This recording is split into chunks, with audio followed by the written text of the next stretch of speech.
Hello friends, have you ever wondered what's inside a bird's egg? Let's take a look. A bird's egg is more than just a shell. Inside you will find shell, a protective outer layer, membranes, thin layer inside the shell that keep bacteria out, albumen, a cushion that provides water and protein for the growing chick, yolk, picked with nutrients that feed the developing bird. Chalazae, twisted cord that hold the yolk in place.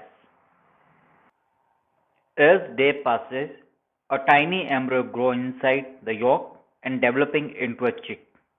Finally, after days of incubation, the chick uses its egg tooth to break free. Nature is amazing. And that's what inside the bird's egg.